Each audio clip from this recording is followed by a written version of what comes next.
começa da seguinte forma.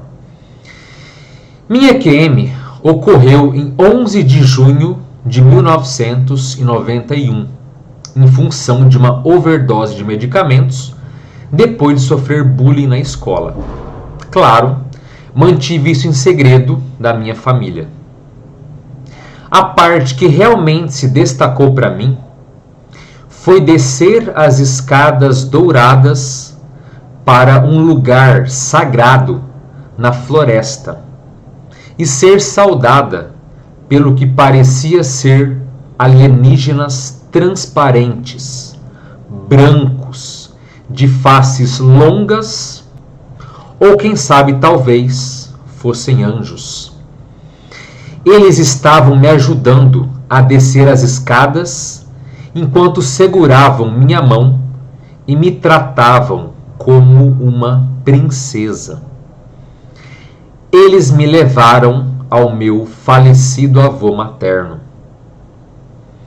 A quantidade de detalhes que pude testemunhar do ponto de vista de um observador foi surreal. Me lembro perfeitamente de meu avô falecido, de mim e de minhas duas filhas, Tiara e Candice, que não nasceriam até maio de 95 e junho de 2001. Estávamos, então veja bem, ela era uma adolescente, tá? Então as filhas que ela viu ainda não tinham nascido, mas ela sabia, tinha sim a informação que seriam as filhas dela. E ela continua: estávamos olhando do céu todas as atividades que estavam acontecendo na sala de emergência para tentar salvar o meu corpo. Foi como se puxássemos o telhado do prédio para que pudéssemos ver tudo simultaneamente. Também me lembro vividamente de minhas filhas tentando me convencer a todo custo a voltar ao meu corpo para que pudessem nascer em um futuro próximo. Minha filha mais nova estava me implorando, especialmente porque ela tinha um propósito muito importante a cumprir. Meu avô também me implorou e me garantiu que estaria sempre comigo e que me enviaria de volta com dons espirituais especiais que realmente ajudariam muitas pessoas. Depois de muitas súplicas do meu avô materno e de minhas duas filhas, decidi relutantemente voltar para o meu corpo físico em definitivo. Eu estava entrando e saindo do meu corpo devido ao coma de 2 dias. Acordei com uma enfermeira loira que estava me beliscando para acordar.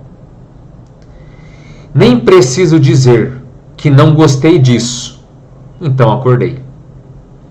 Fiquei muito confusa, pois esperava que meu avô estivesse comigo no quarto, já que tinha acabado de vê-lo.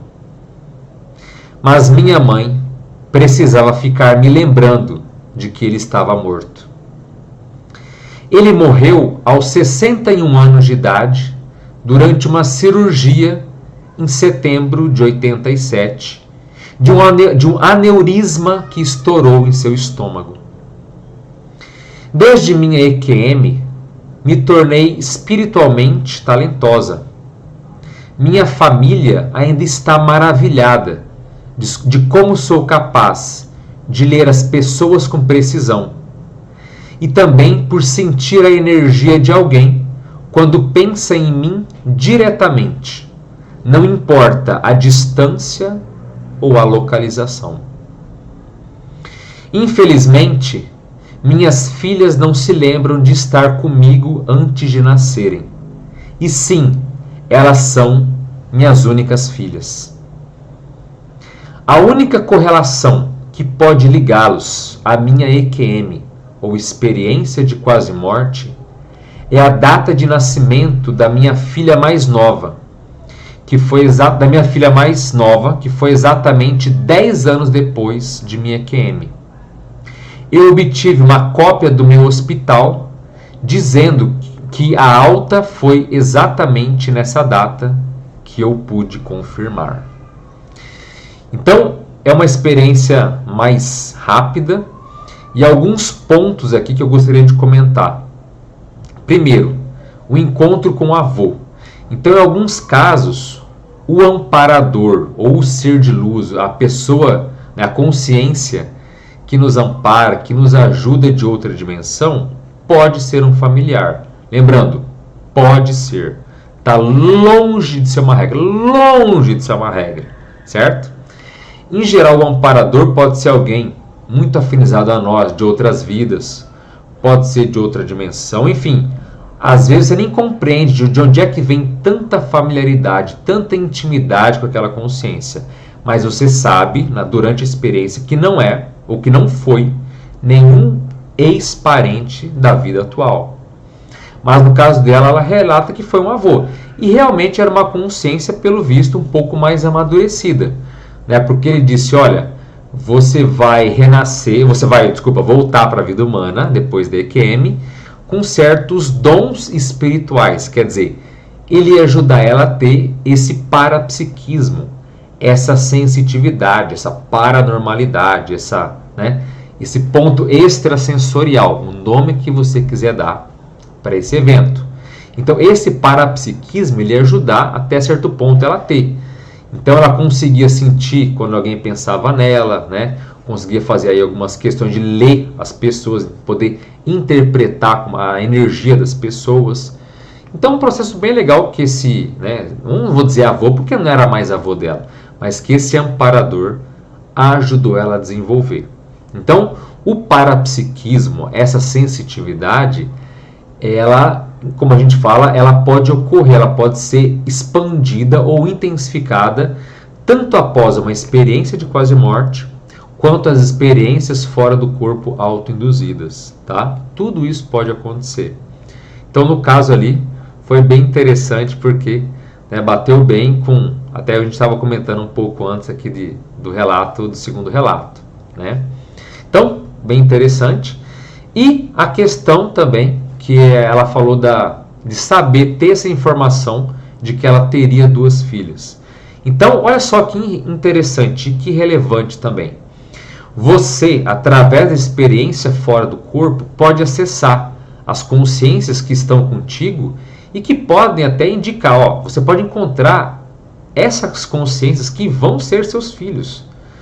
Então, olha que maravilhoso isso, porque você pode entender quem são essas consciências, qual o temperamento delas, o que elas estão meio que orientadas na vida. Por exemplo, essa filha que mais pediu, para Natalie renascer, ela falou que ela tinha uma missão de vida, um propósito muito importante, que tem tudo a ver com o que a gente estava falando também agora há pouco, antes do relato, A questão dessa missão de vida, o próprio livro que eu indiquei hoje, o Ikigai, tem tudo a ver com esse propósito.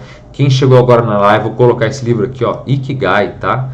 Dá uma olhadinha na descrição do vídeo aqui, é um livro que fala muito sobre propósito existencial e sobre qualidade de vida, tá? Muito indicado também.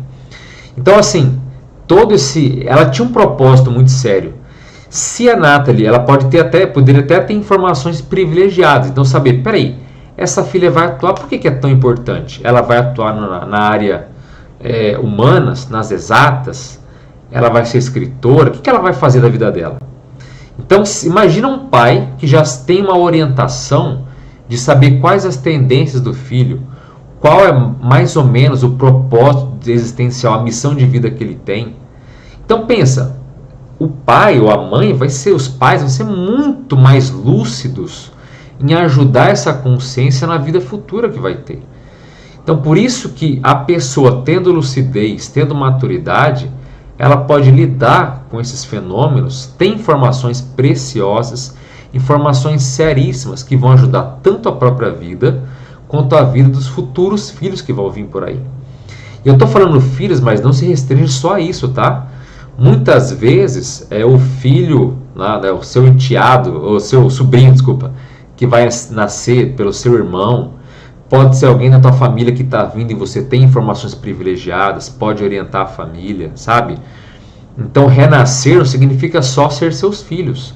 Você pode entender os bastidores extrafísicos, ou seja, de outras dimensões, multidimensionais da tua família, dos teus conhecidos, e poder ali sutilmente orientar. Não é dizer, gente, eu saí do corpo e eu sei o que você tem que fazer com o teu filho, né, no caso de ser de outra pessoa. Não, isso não é ser sutil, isso até você pode criar antagonismo. Então, você não precisa contar para ninguém que você tem informação privilegiada, mensagens que você acessou. Sutilmente vai orientando, vai indicando aqui, sabe? Sem manipular também, sem ser do teu jeito, mas você tem informação séria, entende? A sutileza. Os seres mais maduros fazem isso. Eles não ficam berrando, olha, eu saí do corpo, sei o que é melhor para você. Não. É tudo sutil. É na diplomacia, é no bom tom, sabe? É na convivência harmoniosa, pacífica. É assim que funciona. Sem dizer o que você sabe, nem dizer como você sabe. Mas olha só que interessante, né? Então, uma filha dela precisava renascer por ela, era preciso, né? E então ela já sabia que tinha uma missão de vida especial. Se o pai ou a mãe já tem isso, essa consciência, olha que maravilhoso. É um pai e a mãe que está à frente, uns passos à frente da média humana. Que vai poder orientar, que vai poder ser realmente um amparador para o seu filho. Vai poder ser um ser de luz para o seu filho ou sua filha aqui na vida humana. Tem pai que atrapalha tanto, né? Acontece. Tem pai que ajuda, pais que ajudam demais, né? Então as famílias variam muito. Quem quiser saber mais sobre famílias, dá uma olhada aqui no canal também. Recentemente eu fiz um vídeo aí falando sobre, né, em relação à EQM, o que não te falam da sua família? Relações, problemas, missão de vida, tudo isso. Se te interessar esse assunto de família, dá uma olhada. Foi publicado, se não me engano, sábado passado, tá? O vídeo deu uma ótima repercussão, vai ter a parte 2 já. Muita gente pediu para... Falei só não falei tudo ali, todo o conteúdo. Então, fica antenado, porque futuramente vai ser a parte 2 sobre essa família, do ponto de vista de outras dimensões, tá? Mas, um pai ou uma mãe que tem essas informações, gente, é o amparador, é a materialização, né, desses seres mais evoluídos para o filho. E olha que privilégio de um filho, né, poder nascer de um pai que já tem a noção de quem ele é, do que tem que fazer, dos propósitos que ele tem aqui na vida humana. Então é outro nível, né, fora de série. Então, por isso que eu acho que são, né, questões aí sensacionais para a gente poder analisar e debater, tá certo? Se esse é o seu primeiro vídeo por aqui, então seja muito bem-vindo ao canal Dimensão Existencial. Aqui tratamos de temas essenciais e prioritários dentro do estudo da consciência ou da conscienciologia. Então, se esses temas de evolução, de autoconhecimento e de maturidade te interessam, então se inscreva nesse canal para que você possa acompanhar os lançamentos dos vídeos novos que vêm por aí, inclusive das lives futuras. Então fica esse convite, espero que você aceite, e um forte abraço a todos e as melhores energias para você.